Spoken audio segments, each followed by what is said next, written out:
মুক্তবুদ্ধি চর্চায় আঘাত, প্রতিবাদ বিক্ষোভ সারা দেশে। ডক্টর জাফর ইকবালকে দেখতে সিএমএইচে গেলেন প্রধানমন্ত্রী। স্টেজে হামলাকারী, নানা প্রশ্ন সোশ্যাল মিডিয়ায়।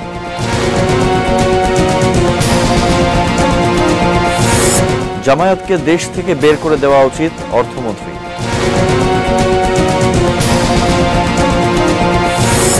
রোহিঙ্গা সমস্যায় বাংলাদেশের পাশে ভিয়েতনাম।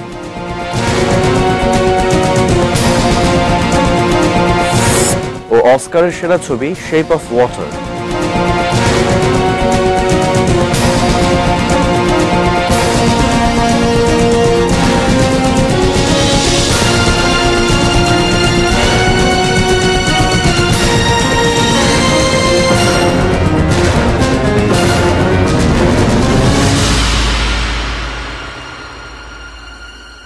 দেখছেন এটি নিউজ এট 6 এর সঙ্গে আছে আমি নাইম ফাতমুবিন।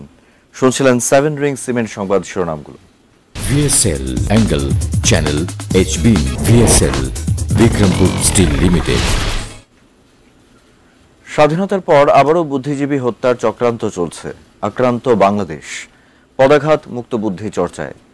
জাফর ইকবালের ওপর হামলার প্রতিবাদ সমাবেশে মন্তব্য শিক্ষাবিদ ও সামাজিক সংগঠনের। অন্যায়ের প্রতিবাদ কিংবা সামাজিক ইস্যু সহ জাতির ক্রান্তিকালে জেগে ওঠে অপরাজেয় বাংলার পাদদেশ। ঢাকা বিশ্ববিদ্যালয় শিক্ষক সমিতির ডাকে সেখানেই বিশ্ববিদ্যালয়ের প্রাণকেন্দ্রে হাজির শিক্ষক শিক্ষার্থীরা।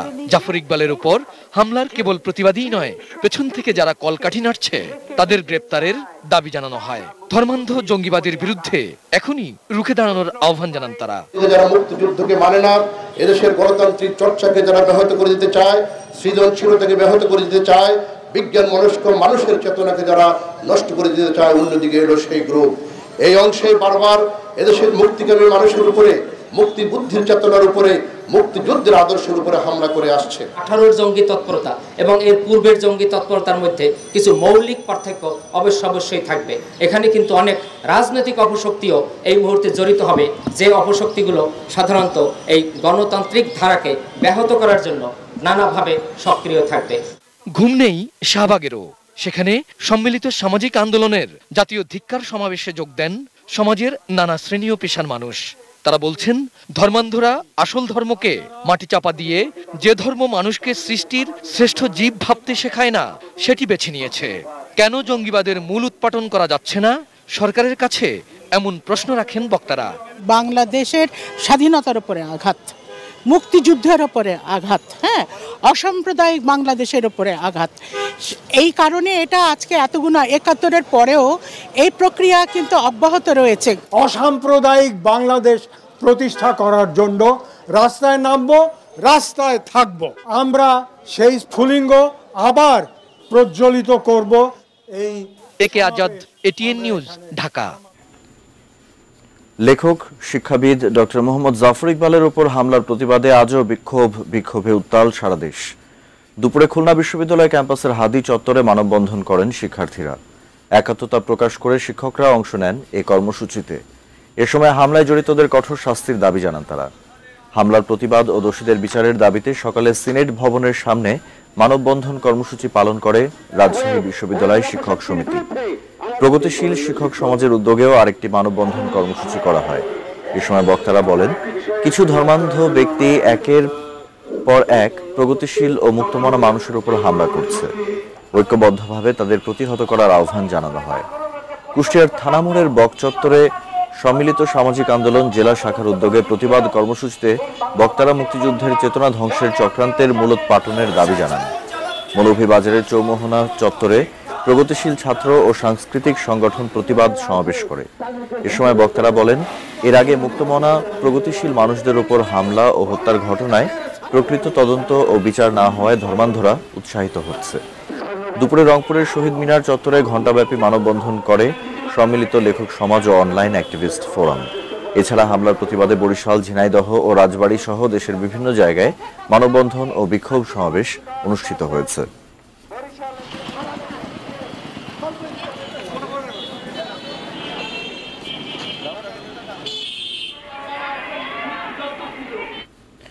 বিশিষ্ট লেখক এবং শাহজালাল বিজ্ঞান ও প্রযুক্তি বিশ্ববিদ্যালয়ের অধ্যাপক মোহাম্মদ জাফর ইকবালকে দেখতে ঢাকার সম্মিলিত সামরিক হাসপাতালে যান প্রধানমন্ত্রী শেখ হাসিনা।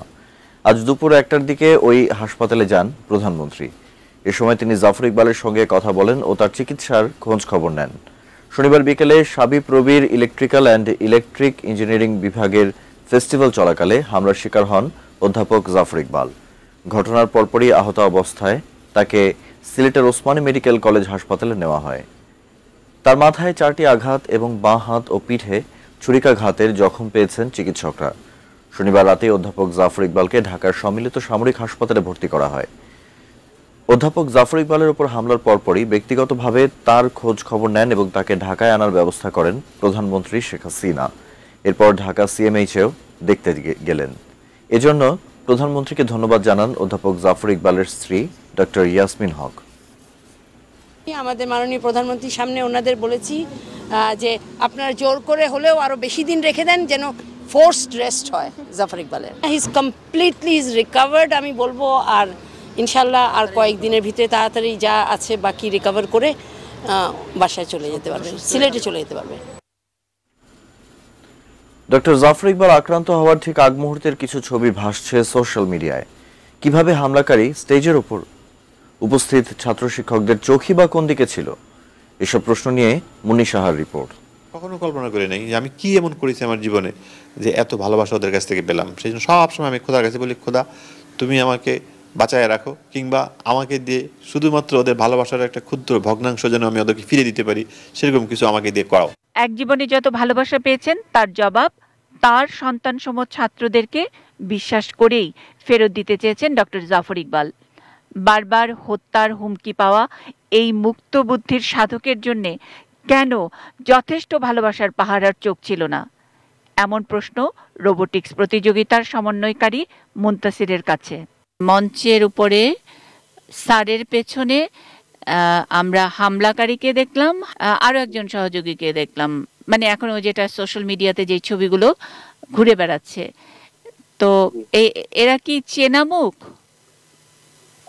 আমি আজকে সকালেও কথা বলেছি আমাদের এখানে যারা ছিলেন তাদের সাথে। তো যে ছবিটা আমরা দেখেছি সেখানে হামলাকারীর পাশে একজনকে এখনো পর্যন্ত শনাক্ত করা যায়নি। সেটা কেউই আমাদের মধ্যে কেউই তাকে চেনে না, এবং তার ছিল পুলিশ দাঁড়িয়েছিল। আপনারা আশেপাশে ছিলেন, কিন্তু স্টেজের উপরে দুটি অচেনা মুখ ছিল একেবারে স্যারের পেছনে। সেটা আপনাদের কখনো মাথার মধ্যে কোনো প্রশ্ন তৈরি করেনি, আপনারা কোনো সন্দেহ করেনি? একটু বলি, সেটা হচ্ছে যে যেহেতু একটি ওপেন প্রোগ্রাম এবং সেটার মধ্যে বিভিন্ন বিশ্ববিদ্যালয় থেকে স্টুডেন্ট আসছেন, একদম সবাইকে কিন্তু আমাদের আসলে চেনাটা সম্ভব আসলে। আপনাদের তো মানে জোড়ায় জোড়ায় চৌকি, তো তার নিরাপত্তা হওয়া উচিত। আমাদের উচিত ছিল সেখানে আরো বেশি বলয় সৃষ্টি করা এবং স্যারের আশেপাশে যেন কেউ আসতে না পারে সেই ব্যবস্থা তৈরি করা, যেটা আসলে আমাদের এখানে একটা ব্যর্থতা রয়ে গেছে, আমি অবশ্যই স্বীকার করছি। জাফর ইকবালকে হত্যার চেষ্টায় হামলার পর থেকেই সোশ্যাল মিডিয়ায় এমন ছবি ভাসছে। ডাইনে বাঁয়ে সামনে পিছে সবাই নিবিষ্ট যার যার মোবাইল ডিভাইসটিতে। এ যেন এই যুগের কপট্রনিক সুখ দুঃখ। পাশের জনকে দেখছে না, শুনছে না, খেয়াল রাখছে না। জঙ্গিরা কি এই কপট্রনিক নেশার সুযোগটাই ব্যবহার করলো? পিছনে পুলিশের ছবি দেখছি, তারা স্মার্টফোন নিয়ে ব্যস্ত। আসলে আমি স্যারের সাথে কথা বলতেছিলাম, এক্স্যাক্টলি যে মোমেন্ট একটা হয় ওই টাইমটা আমি স্যারের সাথে কথা বলতেছিলাম। পিছন থেকে একজন লাফ দিয়ে স্যারের উপর অ্যাটাক করছে। সে আসলে স্যারের পিছনে ছিল কিছুক্ষণ আগ থেকে। এটা আসলে আমি বলতে পারি যে পুলিশের এক ধরনের ব্যর্থতা, যে পুলিশ ওই জায়গাটায় দাঁড়ানো থাকার কথা, তারা ওখানে না থেকে একটু পাশে ছিল। তো আমরা আসলে ওই স্টুডেন্ট গুলাকে চিনতে পারিনি। এটা একটা কারণ হচ্ছে ওখানে আসলে প্রায় 8-9টা ইউনিভার্সিটির ডিফারেন্ট টিম ছিল আর কি। ছুরিটা আমি আসলে দেখছি, সে অ্যাটাক করার পরে ছুরিটা তো আমরা এই পুলিশের কাছে হ্যান্ডওভার করছি। ছুরিটা খুবই ছোট, মানে ফোল্ড করা ছুরি, তো মানে খোলার পরে এটা বড় হয় আর কি।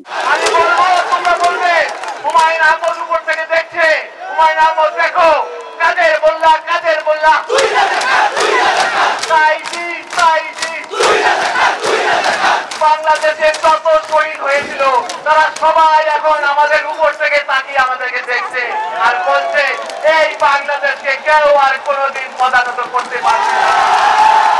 জাফর ইকবালের প্রথম বই কপট্রনিক সুখ দুঃখে প্রথম রোবট প্রমিথিউস, মানবিক রোবট। কল্পকাহিনীতে ডক্টর জাফর ইকবাল বিজ্ঞানের বিকাশে রোবোটিক্সের কথা বলেছেন, লেখায় তিনি বারবার চাঁদের দেশেও নেটওয়ার্ক পৌঁছে যাবার ইঙ্গিত দিয়েছেন। তবে জোর হাত করে বারবারই তিনি আবেদন রেখেছেন মানবিকতার মতো শ্রেষ্ঠ বোধটিকে জাগিয়ে রাখতে।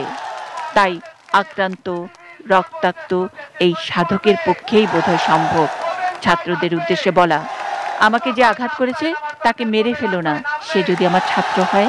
তোমাদের কাছে সারা বাংলাদেশ কৃতজ্ঞ, যত শহীদ সবাই কৃতজ্ঞ। শ্রদ্ধা, doctor Zafar Iqbal. Munni Saha, ATN news, Dhaka. জামায়াতকে রাজনৈতিকভাবে নিষিদ্ধ করা মুশকিল, তবে দলটিকে এখনই দেশ থেকে বের করে দেওয়া উচিত বলে মন্তব্য করেছেন অর্থমন্ত্রী আবুল মাল আব্দুল মুহিত। সোমবার সচিবালয়ের নিজ দপ্তরে বিসিএস ইকোনমিক ও বিসিএস অ্যাডমিন ক্যাডার অ্যাসোসিয়েশনের নেতাদের সঙ্গে সৌজন্য সাক্ষাৎ শেষে সাংবাদিকদের প্রশ্নের জবাবে তিনি আরও বলেন, ডক্টর মোহাম্মদ জাফর ইকবালের উপর হামলা দুঃখজনক, তবে দেশে জঙ্গিবাদ নিয়ন্ত্রণে আছে। আইন শৃঙ্খলা বাহিনীর তৎপরতার কারণে জঙ্গিরা মাথাচাড়া দিয়ে উঠতে পারেনি, এখন তাদের বিচারও হচ্ছে। জামায়াতে ইসলামীকে নিষিদ্ধ করা সংক্রান্ত একটি প্রস্তাব মন্ত্রিপরিষদ বিভাগে রয়েছে, তারপরও সরকার কেন নিষিদ্ধ করছে না জানতে চাইলে অর্থমন্ত্রী বলেন, জামায়াত নিষিদ্ধ করতে কিছুটা প্রবলেম আছে, সবকিছু দেখে শুনে এগোতে হচ্ছে। জামাত দেশের শত্রু, আমার মতে তার দেশের শত্রু, এই দেশে থাকার তাদের কোনো অধিকার নেই। That's my personal view. জামাতকে রাজনৈতিকভাবে নিষিদ্ধ করার একটা প্রক্রিয়ার কথা বলা হচ্ছে। হ্যাঁ, এটা বলা হচ্ছে, কিন্তু এটা আমার মুশকিল আছে। সিলেট মহানগরের পুলিশ কমিশনার গোলাম কিবরিয়া জানিয়েছেন, চিকিৎসাধীন থাকায় অধ্যাপক মোহাম্মদ জাফর ইকবালের উপর হামলাকারী ফয়জুলকে পুরোপুরি জিজ্ঞাসাবাদ করা যাচ্ছে না। ফয়জুলের বাবা ও মায়ের কাছ থেকে এখনো গুরুত্বপূর্ণ কোনো তথ্য পাওয়া যায়নি। সোমবার নিজ কার্যালয়ে সাংবাদিকদের কাছে এসব তথ্য জানান সিলেটের পুলিশ কমিশনার। চিকিৎসাধীন আছে বলে পরিপূর্ণভাবে তাকে জিজ্ঞাসাবাদ করা সম্ভব হচ্ছে না, ডাক্তারদের নিয়ন্ত্রণে আছে এবং আমরা ওখানে পাহারায় আছি। জঙ্গি মানসিকতা নিয়েই তার ভিতরে একটা কাজ করেছে, এখন পুরোপুরিভাবে ওকে ক্লিয়ার জিজ্ঞাসা না করলে এটা বের করা সম্ভব হচ্ছে না। তবে আমরা তদন্তের স্বার্থে তাকে আমরা আবার আমাদের হেফাজতে নিয়ে তারপরে ভালোভাবে জিজ্ঞাসাবাদ করব। রোহিঙ্গা সমস্যার দীর্ঘমেয়াদী সমাধানে বাংলাদেশের পাশে থাকার প্রতিশ্রুতি দিয়েছেন ভিয়েতনামের রাষ্ট্রপতি ট্রান দাই কোয়ং। সকালে দুই দেশের রাষ্ট্র ও সরকার প্রধানের যৌথ সংবাদ সম্মেলনে কথা জানান প্রধানমন্ত্রী শেখ হাসিনা। এর আগে সকালে ভিয়েতনামের রাষ্ট্রপতি প্রধানমন্ত্রীর কার্যালয়ে পৌঁছলে তাকে ফুল দিয়ে স্বাগত জানান প্রধানমন্ত্রী। পরে একান্ত বৈঠকে বসেন সশস্ত্র সংগ্রামের মাধ্যমে স্বাধীনতা আদায়কারী দুই দেশের দুই নেতা। একান্ত বৈঠক শেষে আয়োজিত দ্বিপক্ষীয় বৈঠকে প্রতিনিধি দলের নেতৃত্ব দেন বাংলাদেশের পক্ষে শেখ হাসিনা এবং ভিয়েতনামের পক্ষে তাদের রাষ্ট্রপ্রধান ট্রান দাই কোয়ং। পরে মৎস্য ও প্রাণী সম্পদ, যন্ত্র প্রকৌশল খাতে সহযোগিতা এবং সাংস্কৃতিক বিনিময়ে ভিয়েতনামের সঙ্গে 3টি সমঝোতা স্মারকে সই করে উভয় দেশ। পরে যৌথ সংবাদ সম্মেলনে প্রধানমন্ত্রী শেখ হাসিনা জানান, রোহিঙ্গা সংকট নিরসনে বাংলাদেশের পাশে থেকে সব ধরনের সহযোগিতার আশ্বাস দিয়েছেন ভিয়েতনামের প্রেসিডেন্ট। অপরদিকে ট্রান দাই কোয়ং বলেন, আঞ্চলিক সন্ত্রাস ও জঙ্গিবাদ দমনে একসঙ্গে কাজ করবে বাংলাদেশ ও Vietnam. The document is now being signed. And His Excellency, Mr. The document is now being exchanged. Honorable President of Vietnam, His Excellency, Mr. We have discussed the Rohingya crisis that আমরা রোহিঙ্গা সমস্যার শান্তিপূর্ণ সমাধানে ভিয়েতনামের সহায়তা চেয়েছি। জবাবে রোহিঙ্গা সমস্যার দীর্ঘমেয়াদী সমাধানে বাংলাদেশের পাশে থাকার প্রতিশ্রুতি দিয়েছেন প্রেসিডেন্ট ট্রান দাই কোয়ং। viable and long-term solution of the problem. Về hợp tác kinh tế thương mại đầu tư, তথ্য আদান-প্রদানের মাধ্যমে আঞ্চলিক নিরাপত্তা জোরদার করতে একমত হয়েছি আমরা। আঞ্চলিক সন্ত্রাস ও জঙ্গিবাদ দমনে একসঙ্গে কাজ করবে বাংলাদেশ ও Vietnam. xuất các biện pháp cụ thể nhằm đưa kim ngạch thương mại। Doctor Mohammad Zafar ইকবালই প্রথম নন। এর আগেও সাম্প্রদায়িক জঙ্গি হামলায় প্রাণ গিয়েছে 5 শিক্ষকের, আহত হয়েছেন অনেকেই। ইসলামের দোহাই দিয়ে সান্দেয়া জঙ্গি গোষ্ঠীর ধারালো অস্ত্রগুলো যেন খুঁজে ফিরে জাতির বিবেকদেরই। আরো জানাচ্ছেন সামদানি হক নাজুম। ইসলামী জঙ্গিবাদে উদ্বুদ্ধ হয়েই অধ্যাপক ডক্টর মোহাম্মদ জাফর ইকবালের উপর হামলা চালিয়েছে মাদ্রাসা ছাত্র ফয়জুল। রোববার সিলেটে এক সংবাদ সম্মেলনে তা নিশ্চিত করা হলো আইন শৃঙ্খলা রক্ষাকারী বাহিনীর পক্ষ থেকে। আসামি ধৃত ফয়জুল জঙ্গিবাদে বিশ্বাসী হয়েই আমাদের ডক্টর মোহাম্মদ জাফর ইকবাল স্যারকে আক্রমণ করেছে। এইটুকু নিশ্চিত। গেল শনিবার বিকেলে সিলেটের শাহজালাল বিজ্ঞান ও প্রযুক্তি বিশ্ববিদ্যালয়ে ডক্টর মোহাম্মদ জাফর ইকবালের উপর এই হামলার পর আবারও আলোচনায় জঙ্গিবাদ। এর আগেও জঙ্গি গোষ্ঠীর হামলায় আক্রান্ত হয়েছে শিক্ষক সমাজ। প্রাণ দিয়েছেন অনেকে, ভাগ্যজোরে প্রাণে বেঁচেছেন কেউ। শিক্ষকরা হুমকি পেয়েছেন, পাচ্ছেনও নিয়ম করেই। ভিন্নমত প্রকাশ ও লেখার কারণে 2004 সালের 27 ফেব্রুয়ারি রাতে বইমেলা প্রাঙ্গণে হামলার শিকার হয়েছিলেন ঢাকা বিশ্ববিদ্যালয়ের অধ্যাপক হুমায়ুন আজাদ। উন্নত চিকিৎসার জন্য তাকে জার্মানিতে নেওয়া হলে ওই বছরের 11 আগস্ট মারা যান তিনি। উগ্রপন্থীদের ঘাঁটি হিসেবে পরিচিত রাজশাহী বিশ্ববিদ্যালয়। সবচেয়ে বেশি শিক্ষকদের উপর হামলা হয়েছে এর প্রাঙ্গণ থেকেই। 2004 সালের 24 জানুয়ারি অর্থনীতি বিভাগের অধ্যাপক মোহাম্মদ ইউনুস আলীকে শ্বাসরোধ করে হত্যা করা হয় বিশ্ববিদ্যালয়ের পাশেই। 2006 সালের 1 ফেব্রুয়ারি রাতে বিশ্ববিদ্যালয়ের আবাসিক এলাকার বাসা থেকে নিখোঁজ হন ভূতত্ত্ব ও খনিবিদ্যা বিভাগের অধ্যাপক এস তাহের আহমেদ। 3 ফেব্রুয়ারি সকালে বাসার পেছনের সেপটিক ট্যাঙ্ক থেকে তার লাশ উদ্ধার করা হয়। এই বিশ্ববিদ্যালয়ের সমাজ বিজ্ঞান বিভাগের অধ্যাপক ডক্টর AKM শফিউল ইসলামকে কুপিয়ে হত্যা করা হয় 2014 সালের 15 নভেম্বর। 2016 সালের 23 এপ্রিল নিজ বাসার পাশে হত্যা করা হয় রাজশাহী বিশ্ববিদ্যালয়ের ইংরেজি বিভাগের অধ্যাপক AFM রেজাউল করিম সিদ্দিকীকে। এছাড়া 2001 সালে বিশ্ববিদ্যালয়ের অর্থনীতি বিভাগের অধ্যাপক সনদ কুমার সাহাকে হাত পা বেঁধে জবাই করে হত্যার চেষ্টা করা হয়।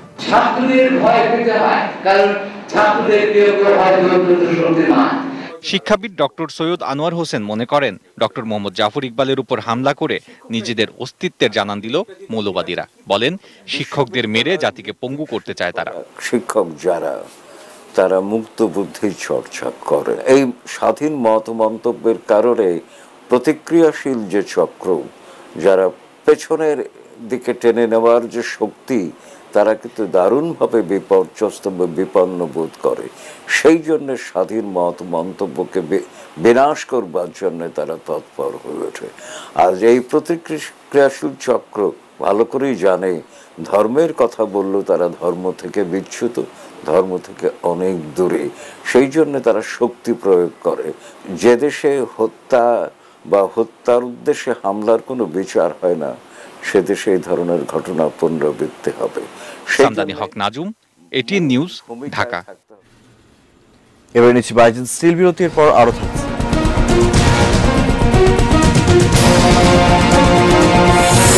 আজ থেকে শুরু OMS কার্যক্রম।